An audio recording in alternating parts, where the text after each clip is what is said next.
Pada 2014 lalu, Saif selaku pimpinan Garis juga pernah mengklaim telah ditasbihkan sebagai Presiden Regional ISIS Indonesia. Waduh.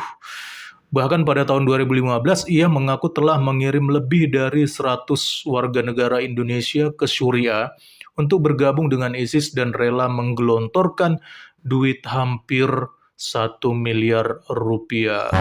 Luar biasa, teman.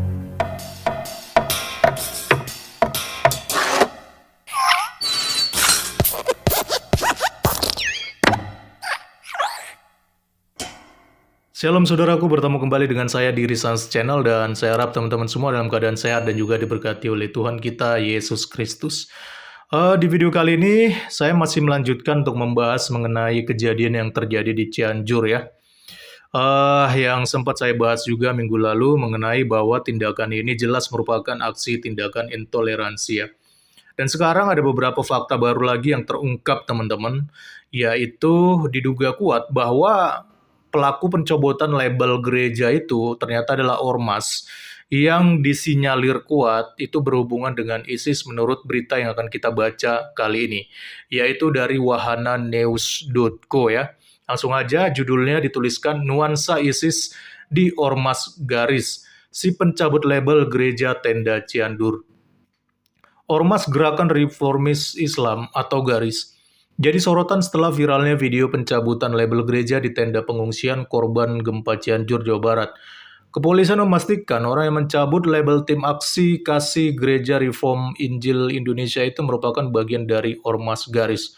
Oke, jadi sudah fix ya teman-teman, dan sudah dipastikan bahwa ini perbuatan Ormas Garis atau Gerakan Reformis Islam. Dan ini sudah dikonfirmasi langsung oleh pihak kepolisian. Aksi pencobotan label gereja itu terjadi di 4 wilayah pengungsian, yakni di Desa Cibulakan, Desa Genjot, Desa Telaga, dan Desa Sarampat. Waduh, ternyata bukan hanya satu daerah saja terjadi aksi pencobotan label tenda ini ya teman-teman. Ternyata ada 4 wilayah ya. Jadi sudah ada 4 wilayah. Jadi kalau dari sini aja kita pasti sudah bisa berpikir kalau ini jelas bukan karena aksi spontanitas, tapi memang sudah direncanakan terlebih dahulu sehingga dapat terjadi di 4 wilayah yang berbeda seperti ini teman-teman. Ormas Garis merupakan kelompok Islam yang dibentuk pada 24 Juni 1998, tidak lama setelah Orde Baru runtuh. Kelahirannya digagas oleh Saif Hernawan bersama tokoh-tokoh Dewan Dakwah Islam Indonesia seperti Anwar Haryono dan Hussein Umar. Ormas ini disebut-sebut juga memiliki basis yang cukup kuat di pesantren dan kerap merekrut santri di pesantren-pesantren di Cianjur dan juga mantan preman untuk menjadi anggotanya. Akan tetapi dalam kasus pencopotan label gereja, polisi telah memastikan bahwa orang-orang yang terlibat bukanlah warga di lokasi terdampak. Pelakunya berasal dari luar 4 wilayah tersebut. Jadi kita udah nggak heran ya kalau mereka ini bertindak semena-mena terhadap pencopotan label tenda gereja. Dan ternyata banyak mantan preman yang direkrut jadi anggota mereka. Dan kocaknya lagi, para pelaku pencopotan label gereja ini ternyata bukan masyarakat sekitar, tetapi berasal dari luar daerah tersebut yang tadi 4 wilayah yang ada dicopot ya teman-teman. Dalam penelitian yang berjudul Gerakan Sosial dalam Transisi Demokrasi karya Reza Rahmat Ramadan 2016, menyebut Garis kerap dikait-kaitkan dengan gerakan ISIS di Suriah. Reza dalam risetnya menyebut sejumlah anggota Garis beberapa kali pernah dipanggil polisi karena diduga terlibat dalam aksi terorisme dan berkaitan dengan ISIS. Reza sempat mewawancarai beberapa anggota Garis dan rata-rata dari mereka mendukung tegaknya khilafah Islamiyah di Indonesia dan juga mendukung ISIS. Waduh, ini makin parah nih. Ternyata dari riset yang dilakukan, ya ada seorang bernama Reza Rahmat Ramadan di tahun 2016 didapati bahwa memang sejumlah anggota Garis ini kerap terlibat dengan aparat kepolisian dan rata-rata mereka ini adalah pendukung tegaknya khilafah Islamiyah di Indonesia dan mereka juga mendukung ISIS. Waduh, ini gawat ya teman-teman ya, kalau memang mereka ini merupakan bagian dari seperti apa yang disebutkan di dalam risetnya Reza Rahmat Ramadan ini ya. Untunglah ya kalau memang mereka ini adalah pendukung ISIS, pendukung khilafah, untunglah kalian ini masih tinggal di Indonesia ya, yang hukumnya itu masih belum tegas terhadap orang-orang seperti ini ya. Coba ya kalau kalian ya buat seperti ini, mendukung khilafah seperti ini di Arab Saudi sana. Waduh, bisa-bisa dipancung kalian sama pemerintah Arab Saudi yang tegas terhadap para pendukung khilafah ya. Ya, mungkin ini juga menjadi suatu perhatian kita ya teman-teman, di Indonesia khususnya, bagi pemerintah juga khususnya, supaya siapapun yang disinyalir kuat terafiliasi dengan gerakan-gerakan khilafah, harusnya memang harus ditindak tegas. Contoh itu seperti Raja Salman ya, yang sudah membuat sebuah hukum yang tegas terhadap para pendukung khilafah. Sehingga nggak ada kesempatan buat mereka buat merusak atau membuat kacau di negara mereka ya. Selain itu, pada 2014 lalu, Sep selaku pimpinan garis juga pernah mengklaim telah ditasbihkan sebagai Presiden Regional ISIS Indonesia. Woi, presiden ini nggak main-main ya. Bahkan pada tahun 2015, ia mengaku telah mengirim lebih dari 100 warga negara Indonesia ke Suriah untuk bergabung dengan ISIS dan rela menggelontorkan duit hampir 1 miliar. Ngeri teman-teman.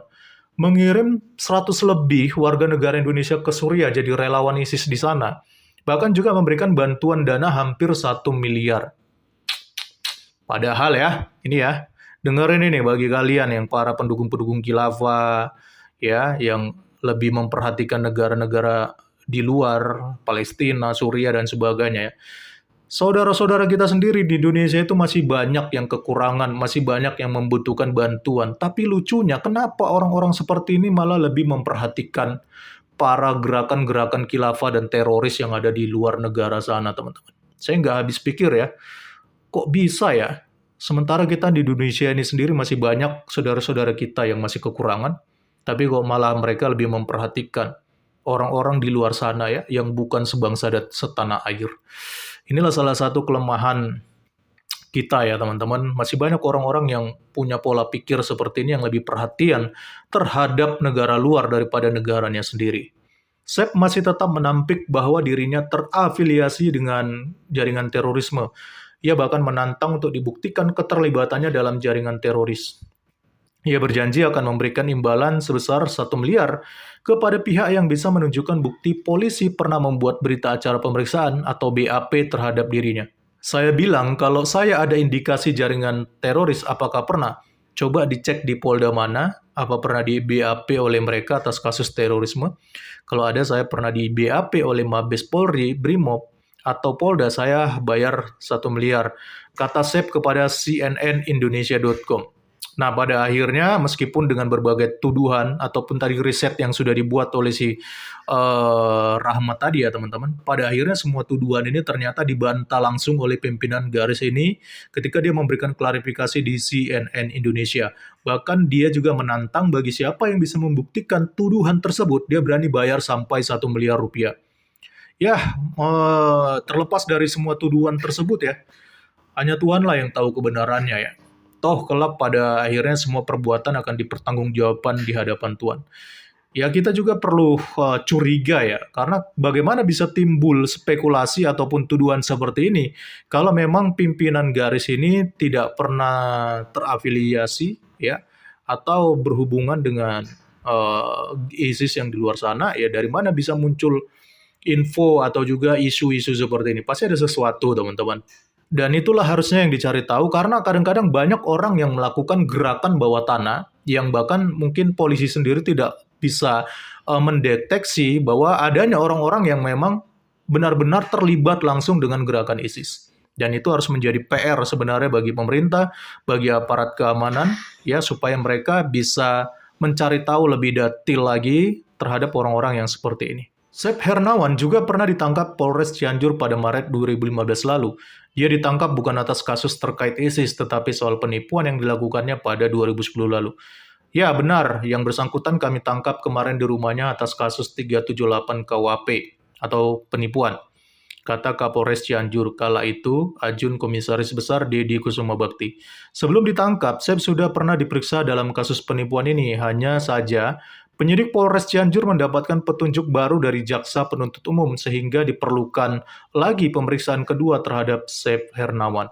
Ya, ternyata meski belum pernah di BAP terkait kasus keterlibatan dengan ISIS, toh ternyata pimpinan garis ini sudah pernah ditangkap polisi ya, terkait kasus penipuan atau pasal 378 KUHP.